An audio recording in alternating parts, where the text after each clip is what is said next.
According to NBC New York, on August 18, 2026, at the Second Safety Answering Center in the Bronx, the failure ran from about 3:13 a.m. to shortly after 10 a.m. Welcome back to Inside City Hall. Earlier this week, an issue at one of the city's 911 call centers in the Bronx temporarily prevented hundreds of New Yorkers from reaching an emergency operator. Now, some elected officials and advocates are speaking out and demanding answers. That includes my next guest, City Council member Oswald Felice. He represents neighborhoods in the Bronx, including Fordham, East Tremont, and Belmont. He is also the chair of the council's Committee on Public Safety. Welcome back to the program. Thank you for joining us. Thank you so much for having me. It's an honor to be back. So let me ask you, what do we know about the incident earlier this week? Has your office been able to determine anything beyond, those few details that we mentioned in the intro? Yeah, first, let me start by saying that public safety is one of the most important responsibilities of city government. And what happened earlier this week is beyond unacceptable and so concerning. When people are facing an emergency, they should not have to worry or wonder whether a 911 call will be answered by the 911 call center. Right now, we know that there were updates that were made to a server for the Bronx call center at 9 p.m. The updates were to go live at 3 a.m. And once they went live, they basically started silencing the calls for a total of 7 hours from 3 a.m. Till 10 a.m. There were approximately 400 callers, and approximately 1,700 calls. So I guess the callers called numerous times. But even those numbers I have questions about, because if the calls didn't go through, then how is it possible that we have a full accounting of all the calls that were made? So concerning. Yeah, I mean, 400 people whose calls just failed or they were unable to connect with an operator. I mean, one obvious question, of those 400 people, was there any harm, right? I mean, did anybody have a delay in receiving emergency medical treatment? Were there delays in, say, fire response to a fire? I mean, I guess we don't really know any of that yet, right? That exactly, and that's another problem. We don't know how many calls we actually received. We don't even have the phone numbers based on the information that is out there. They don't even have the phone numbers, so they're not even able to call people back to check in and make sure that everything is okay. So that is just such a big failure on the part of city government. A 7-hour outage and no one being notified about it. So concerning. When there's a fire, every single second counts. People need access to their fire department. And the same is true when someone might potentially be the victim of a crime and people not being notified, or people not even knowing that the 911 call system is out. That is so concerning. 7 full hours, unbelievable.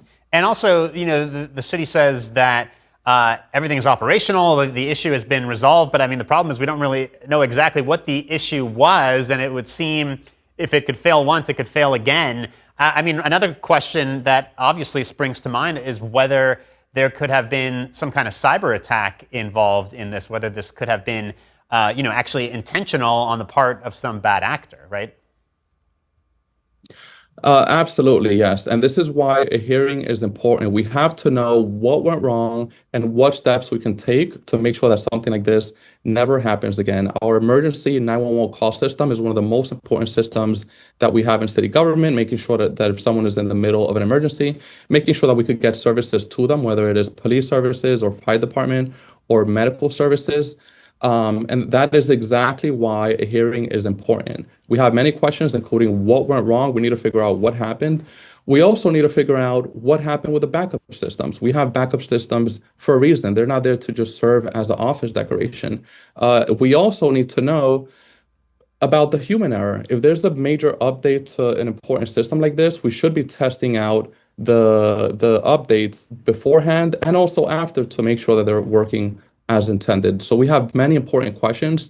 Our 911 call system, emergency call system, that is a system that cannot be under any circumstances a vulnerable system. And if it could go out from a second to the next with very little to no notice, nobody knows, that is a real problem in front of us. Yeah, and by the way, worth noting that the facility in the Bronx is not an antiquated facility. I mean, this went online in the past 10 years. I remember when it was being constructed, this was a huge undertaking.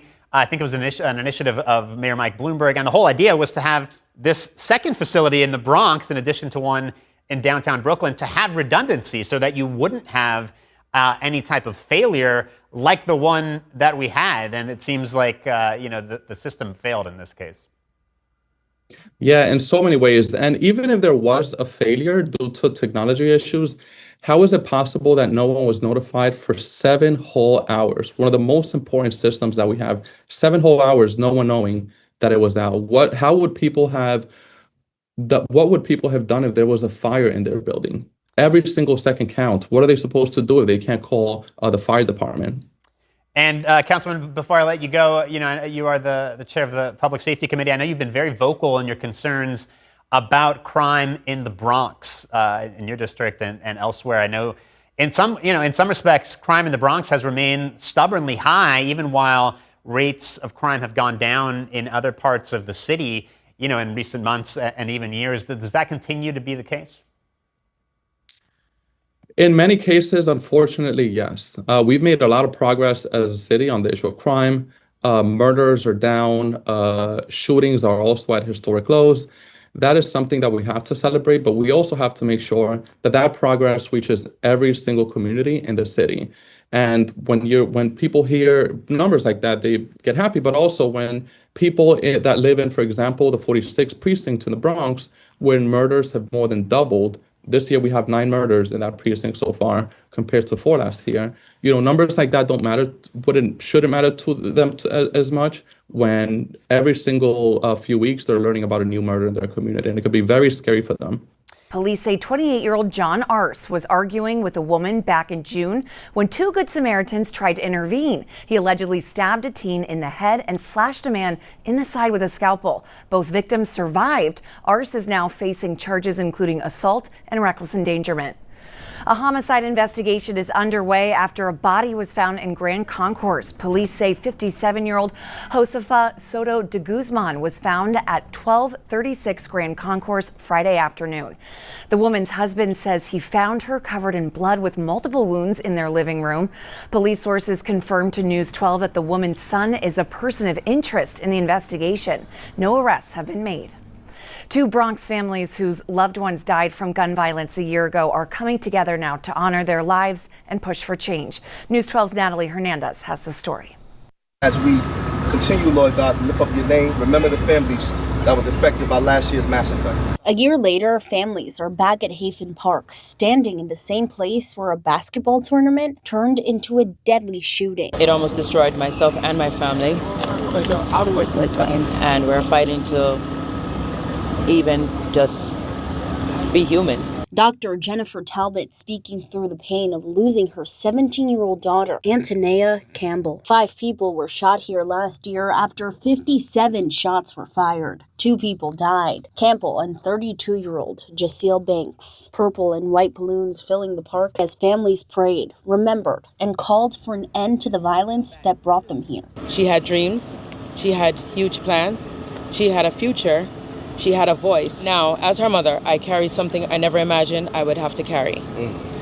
I carry her legacy. Talbot says she is now trying to turn that pain into purpose, advocating for young people and more resources to keep them away from gun violence. Bronx District Attorney Darcel Clark says prosecution alone will not end the cycle, calling for more mentorship, job opportunities, and programs for young people before they even pick up a gun. We're going to get justice for Antonia and Jaceel to make sure that their lives were not in vain. This is not about how they died, but basically how they lived. 3 people were charged in connection to the shooting, and 2 of them were teenagers at the time. 2 of the 3 will be in court this Tuesday. From the Baychester section of the Bronx, Natalie Hernandez, News 12. A Bronx hip-hop trailblazer has died. Keith Caesar's family says he died Friday from health complications. He was also known as Keith from the Funky 4+1. Caesar and the group made history as the first hip-hop group to perform on Saturday Night Live. Caesar spent his life in our borough and was living in Morris Heights when he died. He was 64 years old. We have come to the end of the video. Can you imagine calling 911, needing medical help, the police department, or the fire department? This is truly unacceptable. Thanks for watching. Till next time.